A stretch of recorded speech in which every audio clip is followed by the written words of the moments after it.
In the last class, we talked about how to add text and titles in our video clip within Keyframes. And in this class, we're going to look at how to add keyframes and animations. So to add a keyframe and animation, let me show you a sample. We could add keyframes and animations to text and even to videos. So let me show you an example of what I'm talking about. Take a look at this text. Let's say we have this text, slide in and then slides down. So that's interesting. We'll put in some animations to it. So I'm going to show you how I do it. Slide in and then slide down. I think that's perfect. But you can use it. You can add any kind of effects that you want. But then to add an animation to a text, like this one that is quite plain, enjoying the sea view, you have to select the text. Okay. If you have any issues, you can always go ahead. This is enjoying the sea view. So you can see it here, enjoying the sea view. You can select and we can come to edit clip. And at this moment, I don't want it to have any background, so I can select, come to background over here. And I don't want it to have background, so it's going to be 0 background. So I can just update. So I've just updated it. So when we try it, you can see that it is now without a background. Yeah, very clear. So I want to put in an animation as it is coming in. I want it to slide in and then to slide down. Okay, so to put an animation, you have to come to the bottom left over here. You can see this pink color, this pink circle. You can just hit on it to put in that animation, that transition that we used to have. Okay, but in this time around, it's not going to be the normal transition because we are going to add something. So you select the transition. If you come over here, instead of wipe, you can select and go to slide. Okay, so you can see slide. So over here, it is coming from this direction. This is the starting point. And then I want it to stay at the center. Okay. It should come in. This is the end point. It should come in and then it should stay here. You can vary the transparency from here. And you can set the composition track to maybe V1 or automatic. But in my own case, I usually leave it at automatic. So it comes in from the sides and then it stays at the center. That's the effect I'm going to give it here. All right. So let's play it and see. Let's have a preview of what I'm talking about. So it slides in and then it stays on the track. So I want to add another one at the end of it here.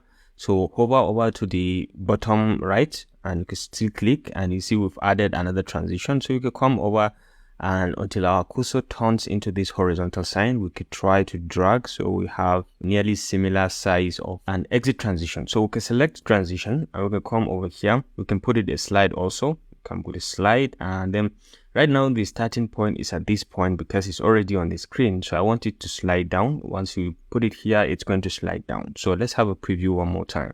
So we'll come over here and then we can click and you can see it slides down. Now one effect I want to add is I want to make it a typewriter effect. So you'll come back to the text, right click and go to edit clip and then we can come over here, select the text. We can come down here. I want to add a bit of a shadow to it and maybe come down here and add the typewriter effect. Like we've explained, in adding the text, you have to select whether you want it to go by character or by word or by line as you saw. So I choose by character and I just update. So let's take a look at our final effect on our text that we've just added. Okay, so you can see it comes in, okay, with the typewriter effect and then it slides down. All right, so that's one of the perfect things that you can do. So the next thing is I want to show you how to add keyframes. Like I said, keyframes can be added to text and we can add it to videos and sometimes you can add it to even GIF files. So let's try something that can make our animation look kind of perfect and nice. Let's try something like a butterfly. So to get a butterfly, I usually come to this website, Pixabay, and you can just search for butterfly. I found this one very interesting and I kind of like it and just go ahead and download it. It's very easy to download. Put the link in the description also so you can just get it and download it. So once you download and you can just easily drag and drop it. Let's say from my downloads over here, you can see it. This is the one I'm talking about. So you can just drag and drop it into the timeline.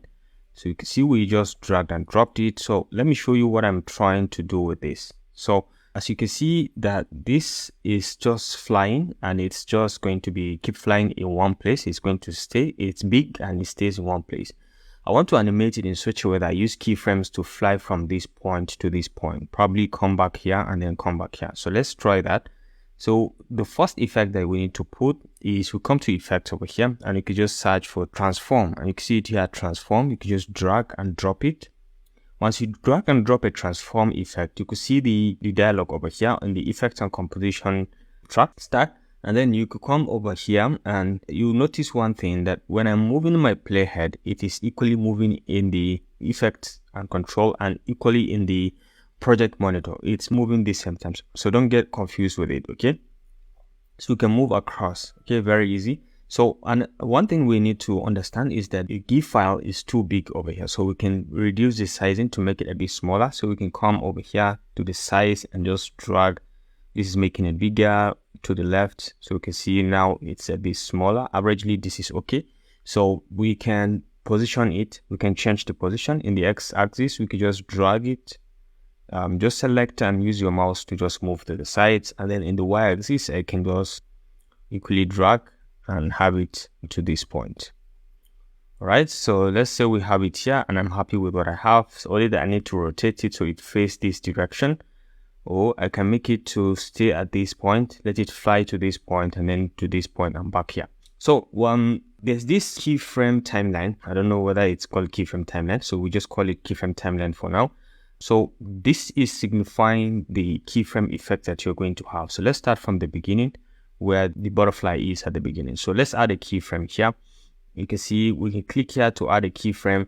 We can click here to go to the previous keyframe, to the next keyframe, and we can copy and paste keyframes. These are just simple effects that you can master. Now let's add a keyframe at the beginning. We added a keyframe, and then from here, I want it to fly from here to this point.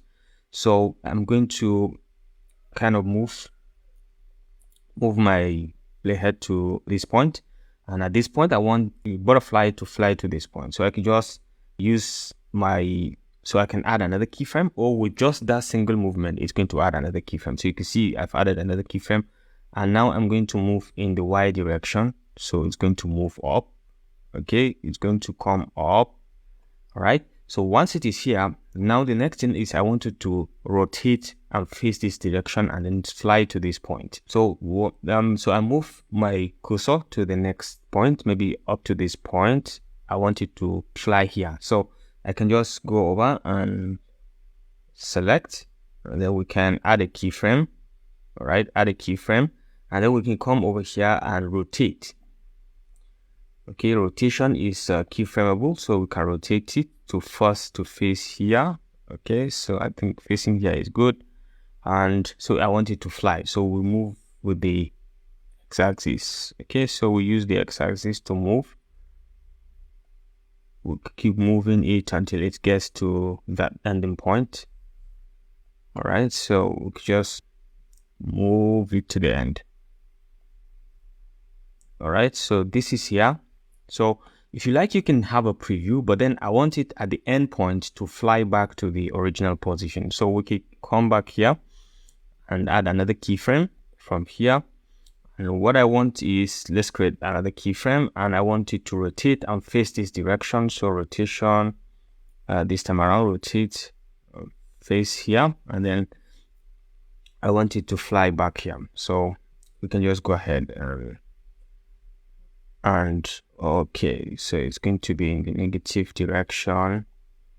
In the y-axis also should come down. So I can come down to this point. So I want it to come back here in the last keyframe. So let's have a preview of what we've just done so you can understand what I'm saying. So it's going to fly from here to this point, and then to this point, and then back to the starting point. So let's see. You can see it is flying to that point, and it rotates back to this point and then back to this point.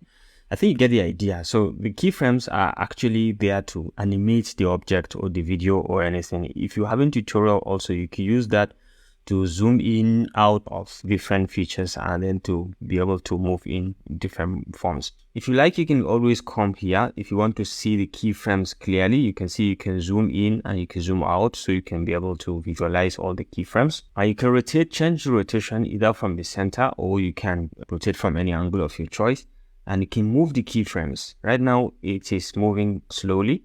If you want it to move fast, you have to move the keyframes a bit closer, so when you try to start the movement, you see it's going to move a bit faster. Yeah, that's what I'm talking about. It moves a bit faster. So basically, this is keyframes. I think this does it on this tutorial on how to add keyframes and animations to your text and even video or GIF files.